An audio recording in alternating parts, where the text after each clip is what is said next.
ஓம் சைராம், ஜெய் சைராம். என் அன்பின் பிரியமே, என் பதிலுக்காக நீ காத்து கொண்டு இருக்கிறாயல்லவா? நான் நல்ல பதிலோடு தான் வந்திருக்கின்றேன். நீ இத்தனை நாட்கள் பட்ட துயரம் உன்னை விட்டு போகப் போகிறது. நீ நினைத்தபடி வாழப்போகிறாய். நான் உனக்கு உறுதியளிக்கின்றேன். உன் கஷ்டமெல்லாம் பறந்தோடிவிடும். அதற்கான நேரமும் காலமும் கூடி வந்துவிட்டது என் தங்கமே. தனியாய் நீ படுகின்ற பாடுகளும் தனிமையில் நீ வடிக்கின்ற கண்ணீரும் ஒரு நாளும் நிச்சயமாய் வீணாகாது. நீ படுகின்ற துயரங்களை ஒருவேளை மற்றவர்கள் அறியாமல் போகலாம். உன் பாடுகளுக்கு நிச்சயம் பலன் கிடைக்கும் போது உலகமே உன்னை கண்டு வியக்கப் போகிறது. உனக்கு வரும் துன்பங்களால் நீ துவண்டு போகாதே. நடப்பவையெல்லாம் உன் நன்மைக்காகத்தான் நடக்கிறது என்று நம்பு. நீ உன்னுடைய கஷ்டமான சூழ்நிலைகளையெல்லாம் கடந்து உன் வாழ்க்கை பாதையை அன்பு நிறைந்த அழகானவையாய் மாற்றப் போகிறது. நான் உன்னை தேடி உன் இல்லத்திற்கு வருவேன். என்னை நீ அடையாளம் கண்டு கொள் குழந்தையே. கொஞ்சம் பொறுமையாக இரு. எல்லாம் முடிந்துவிட்டது என்று நீயே உன்னை முடக்கிக் கொள்ளாதே. மனதை ஒரு நிலைப்படுத்திப்பார். உன்னை சுற்றியுள்ள வாய்ப்புகள் உனக்கே புலப்படும். எல்லா சந்தர்ப்பங்களும் தானாக அமையாது. நீதான் நம்பிக்கையோடு அதை உருவாக்க வேண்டும். வெற்றி தோல்விகளை சகஜமாக எடுத்துக்கொள். நான் இதுவரை தோல்விகளையும் இழப்புகளையும் மட்டும்தானே சந்தித்து வருகிறேன் என்று நீ புலம்புவது புரிகிறது. நீ சற்று நிதானமாக யோசித்துப்பார். இதுவரை நீ தோல்விகளையே சந்தித்தாயா அல்லது வெற்றிகளையும் பெற்றிருக்கிறோமா என்று உன்னையே நீ கேட்டுப்பார். விடைகள் உனக்கே புலப்படும். நீ அடைந்த வெற்றிகள் உனக்கே இன்னும் தெரியாத அளவிற்கு நீ முன்னுக்கு பின் முரணான எண்ணங்களில் செயல்படுகிறாய். நிதானமும் நம்பிக்கையும் மிக மிக அவசியம். அப்போதுதான் உன்னை சுற்றியுள்ள வாய்ப்புகளை உன்னால் கண்டுபிடிக்க முடியும். தோல்விகளை கண்டு துவண்டு போகாதே. இழந்ததையும் அதைவிட மேன்மையான நன்மைகள் அனைத்தையும் மீண்டும் பெற வேண்டுமென்றால் நீ உன்னுடைய லட்சியத்தை அடைய எத்தகைய தடைகள் வந்தாலும் அதை தைரியமாக எதிர்கொள். தோல்விகள்தான் வெற்றியின் படிக்கற்கள் என்பதை உணர்ந்து கொள். மனம் தளராதே குழந்தையே. உன் ஆசைகள் எண்ணங்கள் அனைத்தும் கூடிய விரைவில் நிறைவேறும். நீ வருத்தப்படுவதால் இங்கு எதுவும் மாறாது. உன் மீது நம்பிக்கை வைத்து உன் குறிக்கோளை நோக்கி நீ பயணப்படு. அதை அடைய உனக்கு நிச்சயம் நான் துணை இருப்பேன். இது என் சத்திய வாக்கு. என் வார்த்தைகள் மீது நம்பிக்கை வைத்து செயல்படு. வாழ்வில் நீ விரும்பிய நிலையை அடைவாய். கவலைப்படாதே. உன் அன்னையான நான் உன்னோடு தான் இருக்கின்றேன். பல பேர் வாழ்க்கையை வாழ்வதற்கு தைரியம் இல்லாமல் இன்றும் பல துயரங்களை அனுபவித்து வருகின்றனர். ஆனால் நீயோ அனைத்தையும் கடந்து நானே கதி என்று என்னை நம்பி என்னிடத்தில் பொறுப்புகளை ஒப்படைத்து சதா சர்வ காலமும் என்னை விடாமல் பூஜித்து கொண்டு இருக்கிறாய். உன்னை வழிநடத்தும் ஆசான் நான். உன்னை வாழ்க்கையில் வியக்கும் வண்ணம் உயர்த்துவதே என் கடமை. நான் இருக்கிறேன் என் குழந்தையே. நீ நம்பிக்கை இழந்து விடாதே. அனைத்தும் என்னையே சேரும். துன்பம் வந்த நேரத்தில் ஒரு நன்மை விரும்பி நல்ல ஆலோசனையை சொல்பவர் யாராயினும் அவர்கள் இறைவனின் வடிவங்கள். இறைவனின் சங்கல்பம் இல்லாமல் அவர்கள் அந்த நன்மை ஒன்றை சொல்ல மாட்டார்கள். இவ்விஷயத்தை அனைவரும் நன்கு நினைவில் இருத்திக் கொள்ளுங்கள். அதனால் அப்படிப்பட்டவர்கள் கூறும் இதமானவற்றை தள்ளிவிட வேண்டாம். கேட்டு கடைபிடிக்க வேண்டும். துன்பங்கள் வராமல் இருக்காது, வரும். ஆனால் வந்த போதும் நிலைமையை மோசமாக்காது. நல்லவற்றை கூறுபவர்களின் பேச்சை ஏற்று பின்பற்ற வேண்டும். அப்போதுதான் மேன்மை உண்டாகும். பிறருக்கு எதையும் கொடுக்க முடியவில்லை என்றாலும் மனதார வாழ்த்து. நம்பிக்கையை ஏற்படுத்தி கொடு. என்னிடம் மற்றவருக்காக பிரார்த்தனை செய். கிடைக்கும் கிடைக்காத நடக்கும் நடக்காத விஷயங்களுக்கு நடுவில்தான் உன் வாழ்வின் தேடல் எதிர்நோக்கியிருக்கும். நீ ஆசைப்பட்டு விரும்பிய விஷயங்கள் கிடைத்த நடந்த எல்லாமே உனக்கு திருப்தி கொடுக்கும், மகிழ்ச்சியை தரும்.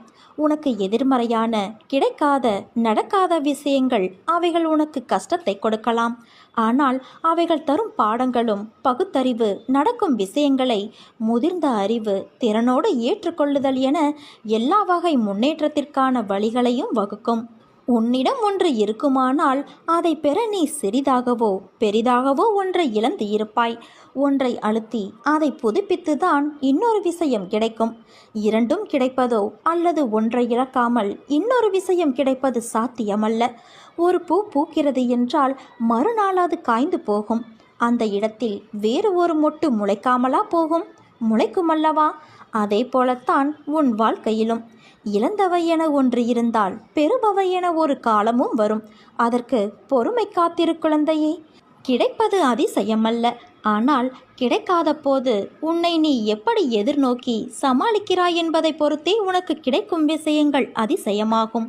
உன் அன்பு என்னும் கடல் எவ்வளவு ஆழமாக இருக்கிறது என்பது என் மீது உனக்கு இருக்கும் அளவு கடந்த பக்தியை எண்ணி நான் பூரிப்படைகின்றேன். உன் வாழ்வில் உன் அன்னையின் மீது வைத்துள்ள நம்பிக்கை என்பது அளவிட முடியாததாய் இருக்கின்றது. நான் இருக்கையில் உன் வாழ்க்கையில் ஏன் இந்த வெறுமை? நீ ஏற்றிய தீபங்கள் போல உன் வாழ்க்கையில் நான் தீபம் ஏற்றப் போகிறேன். இன்னும் சற்று நாட்களில் நீ அதை உணரப்போகிறாய் குழந்தையே. வானத்தில் இருக்கும் சூரியனைப் போல, நிலாவைப் போல, நட்சத்திரங்களைப் போல மின்னி நீ ஒளி வீசப்போகிறாய் அம்மா. ஆனாலும் சில சமயம் என்னையும் மீறிய பிரச்சனைகள் வரும்போது என் மனம் என்னையும் அறியாமல் சஞ்சலத்திற்கு உள்ளாகி கவலைப்பட வைக்கிறது என்கிறாய்.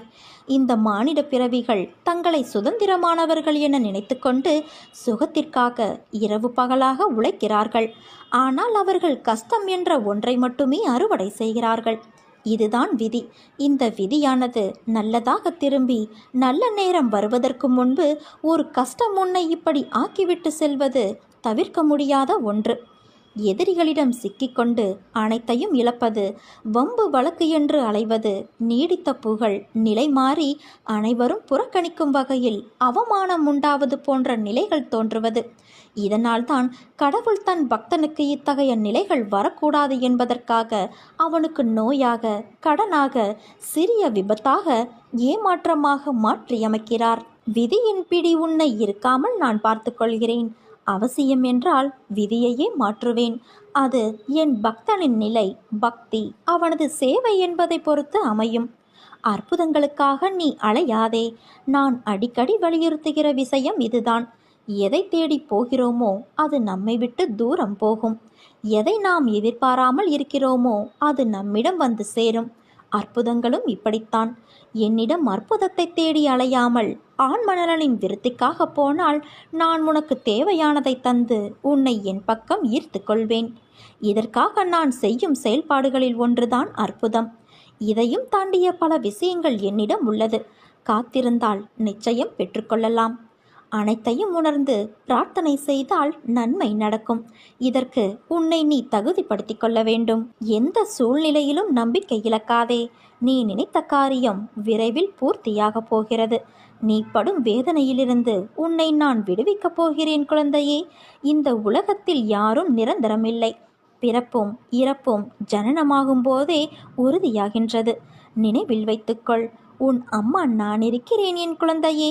ஆனால் இது தெரியாமல் நீ கவலைப்பட்டு கொண்டு இருக்கிறாய். வரிசையாக துன்பங்களை தந்து மனிதனை என்னை ஞாபகப்படுத்தி கொள்ளும்படி செய்து துயரத்தில் அன்னையே என்னை காப்பாற்று என நான் சொல்ல செய்வேன்.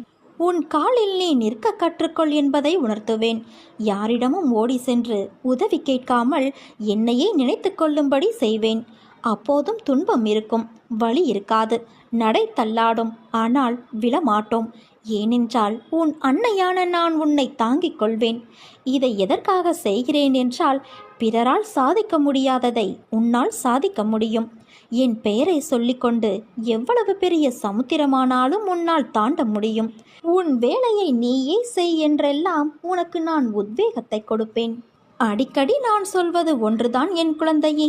விரைவில் நீ உயர்ந்த நிலைக்கு வரப்போகிறாய். என்னை சரணாகதியடைந்தால் நான் உன்னை பாதுகாப்பேன். கவலைப்படுவதன் மூலம் இங்கு எதையும் மாற்ற முடியாது. ஆனால் என் மீது நீ நம்பிக்கை வைப்பதன் மூலம் எதுவும் மாறலாம். உன் வாழ்க்கையில் நான் எப்படி எல்லாவற்றையும் திருப்புகிறேன் என்று இப்போது பார். நீயே ஆச்சரியப்படுவாய். அனைத்து மகிழ்ச்சியோடும் உனக்கு ஒரு புதிய ஆரம்பம் கிடைக்கும். துன்பத்திலிருந்து உனக்கு விடுதலை கிடைக்கப் போகிறது குழந்தையே. 21 நாட்களில் நீ நன்மை அடையப் போகிறாய். வாழ்க்கையில் நீ தேடும் ஒன்று உன்னை விட்டு தள்ளி செல்கிறது என்று யோசிக்கிறாயா? உன் பிரச்சனைகள் என்னவென்று நீ சொன்னால்தான் எனக்கு தெரியுமா என்ன? உனக்குள்ளேதான் நான் இருக்கின்றேன். நான் உனக்கு புலப்படவில்லையா? என்னை நீ மறந்துவிட்டாய் என்றும் உதாசீனப்படுத்தி விட்டாய் என்றும் நான் கூறவில்லை. அவ்வாறு நீ செய்யவும் மாட்டாய். ஆனால் என்னிடம் பேசும்போது நடந்து முடிந்த கஷ்டத்தை பற்றிய புலம்பலை மட்டுமே நீ கூறுகிறாய். நான் உன்னிடத்தில் புலம்பக்கூடாதா என்றுதானே உன் மனதில் கேள்வி எழுகிறது. நான் உன்னிடம் அப்படி கூறுவேனா? முடிந்ததை புலம்பி நீ என்ன சாதித்தாய்? அதைத்தான் உன்னிடத்தில் நான் சொல்ல வருகின்றேன். என் துணை எப்போதும் உனக்கு இருக்கும். நீ தன்னம்பிக்கையோடு இருக்க வேண்டும்.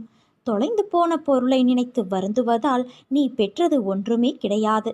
அர்த்தமற்ற புலம்பலால் மன அமைதியும் நிம்மதியையும் தான் இழந்து போவாய். அதற்கு நீ அடுத்து என்ன செய்ய வேண்டும், எனக்கு வழிகாட்டுங்கள் என விழிப்போடும் தன்னம்பிக்கையோடும் என்னிடத்தில் வர வேண்டும் என்றுதான் சொல்கின்றேன். நீ நினைத்ததை விட அதிகமாக ஜெயிப்பாய். அதனால் நீ எதற்கும் பயப்படாதே, கலங்காதே. உன்னில் நிச்சயம் வெற்றி என்ற தீபத்தை நான் ஏற்றுவேன். வாழ்வில் நடைபெறுவது எல்லாம் உனக்கு எதிராகத்தான் இருக்கிறதே என்று கவலை கொள்ளாதே. எதற்குமே ஒரு முடிவு உண்டு. என்னை நம்பியவர்களை நான் என்றும் கைவிடுவது இல்லை. என் மீதும் என் வார்த்தைகள் மீதும் நம்பிக்கை வைத்து செயல்படு. இந்த சூழ்நிலைகளை விரைவில் நான் மாற்றுவேன்.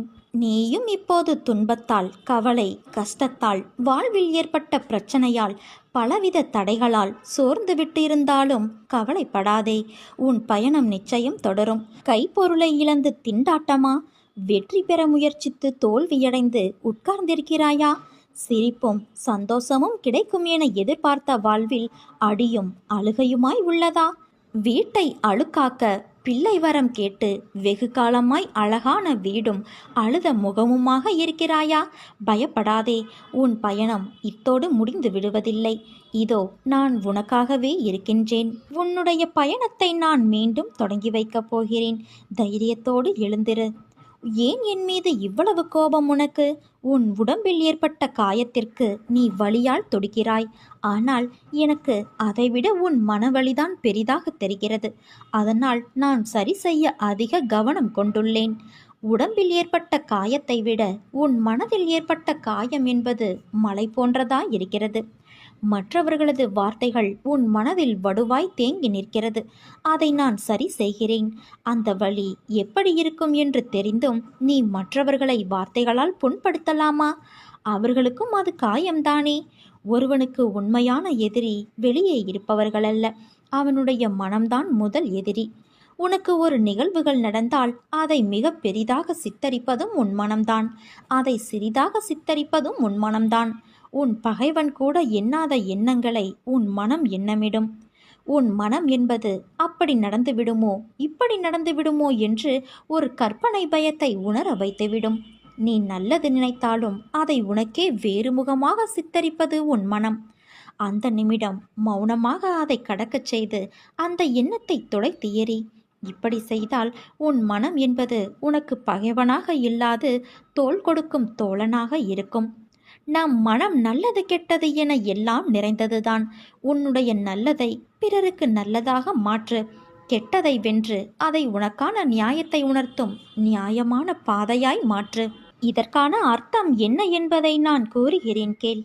தீயில் கையை நீட்டினால் சுடும் என்பதை அறிந்து நீ கையை தள்ளி வைத்தாய் என்றால் அதை புரிந்து நீ நடந்தாய் என்பது அர்த்தம்.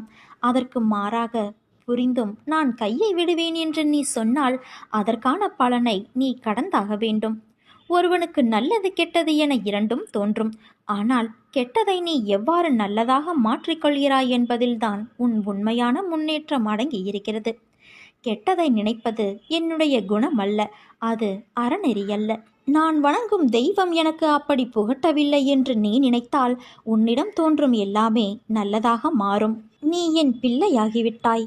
உன்னில் இருக்கும் அனைத்துமே அறநெறிக்கு உட்பட்டதாக நீதி பாதையிலும் உலக நியதியிலும் வாழ வைக்கப் போகிறேன்.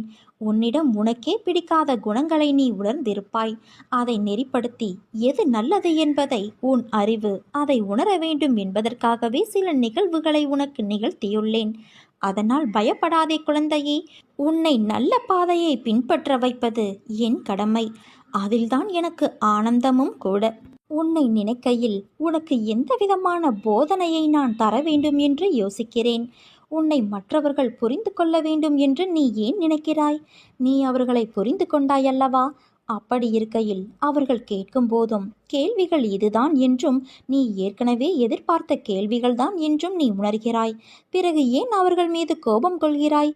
அவர்களுக்கு நிதானமாக 2 வார்த்தைகளில் பதில் கூறிவிட்டு உன் கோபத்தை அந்த கூறிய வார்த்தைகளிலேயே மறந்துவிடு. அப்படி இருக்கையில் நீ ஏமாந்து போக மாட்டாய்.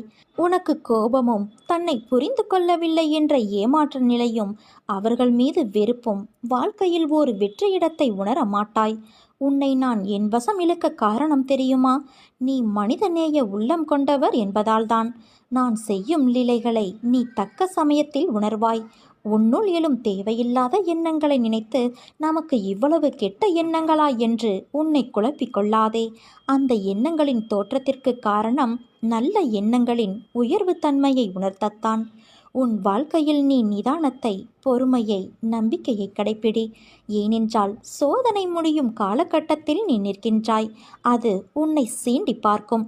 பொறுமை, நிதானம் இவை சோதிக்கும்படி நிச்சயம் நடக்கும். ஆனால் நம்பிக்கையை கெட்டியாக பிடித்துக்கொள். என் பிள்ளைகள் விழும் தருவாயில் இருந்தாலும் என் கரங்கள் மேலோங்கி உன்னை தாங்கி வெற்றியோடு கூடிய நிம்மதியான சிம்மாசனத்தில் உன் வாழ்க்கை என்னும் அரச சபையில் உன்னை ஏளனமாக பார்த்து நகைத்து உன்னை காயப்படுத்தியவர்களின் முன்னிலையில் அரசனாக, அரசியாக அமர வைத்து நான் அழகு பார்ப்பேன். யார் உன்னை கைவிட்ட போதிலும் நான் உன்னை கைவிடுவது இல்லை. நீ என்னை மறந்தாலும் நான் உன்னை மறப்பது இல்லை. என் பிள்ளைகளை பாதுகாப்பதை விட வேறு என்ன வேலை எனக்கு? உன் அன்பிற்காக ஏங்கிக் கொண்டு இருக்கும் நான் இதோ உன் இதயத்தில் இருக்கிறேன்.